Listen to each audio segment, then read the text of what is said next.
വാഹനത്തിന്റെ ആർസി കാർഡിലെ പേര് മാറ്റുവാൻ വേണ്ടി ആർടിഒ ഓഫീസിൽ അപേക്ഷ നൽകിയതിന് പിന്നാലെ ഫോണിലേക്ക് വന്ന വ്യാജ ആർടിഒ സന്ദേശത്തിൽ ക്ലിക്ക് ചെയ്ത പുന്നയൂർക്കുളം സ്വദേശിക്ക് നഷ്ടമായത് 85,000 രൂപയാണ്.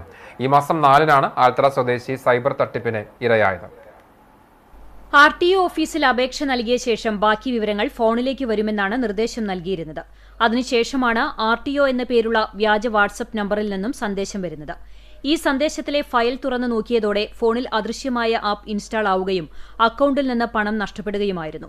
അതോടൊപ്പം ഇതേ ആപ്പിന്റെ ഇൻസ്റ്റാൾ ചെയ്യാനുള്ള ഫയൽ ഫോണിലെ വാട്സ്ആപ്പ് ഗ്രൂപ്പുകളിലേക്കും അക്കൌണ്ടുകളിലേക്കും സന്ദേശമായി പോവുകയും ചെയ്തു. സംഭവത്തിൽ സൈബർ പോലീസിലും മോട്ടോർ വാഹന വകുപ്പിനും പരാതി നൽകിയിട്ടുണ്ട്. ഇത്തരത്തിൽ മറ്റു പലരും തട്ടിപ്പിനിരയായിട്ടുണ്ട് എന്നാണ് വിവരം.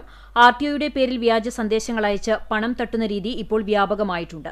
ഔദ്യോഗിക സന്ദേശമാണെന്ന് കരുതിയാണ് പലരും തട്ടിപ്പിനിരയാകുന്നത്. പ്ലേ സ്റ്റോറിൽ ഇല്ലാത്ത ആപ്പുകളാണ് തട്ടിപ്പിനായി ഉപയോഗിക്കുന്നത്. ഫോണിലെ വിവരങ്ങൾ മോഷ്ടിക്കുക, ഉപകരണത്തിന് കേടുപാടുകൾ വരുത്തുക, അനധികൃതമായി നിയന്ത്രണം ഏറ്റെടുക്കുക തുടങ്ങിയവയാണ് മാലീഷ്യസ് ആപ്പുകൾ മുഖാന്തരം ചെയ്യുന്നത്. ഇത്തരം ആപ്പുകളാണ് വ്യാജ ആർടിഒ സന്ദേശത്തിലൂടെ അയക്കുന്നത്. മോട്ടോർ വാഹന വകുപ്പിന്റെ ഔദ്യോഗിക സന്ദേശങ്ങളും അപേക്ഷകൾ സംബന്ധിച്ചുള്ള അറിയിപ്പുകളും വാട്സ്ആപ്പ് മുഖാന്തരം വരില്ലെന്ന് അധികൃതർ മുന്നറിയിപ്പ് നൽകി. ഗതാഗത മന്ത്രാലയത്തിന്റെ ഓൺലൈൻ സംവിധാനമായ വാഹൻ പോർട്ടലിൽ ടെക്സ്റ്റ് മെസ്സേജായി മാത്രമാണ് സന്ദേശം വരിക.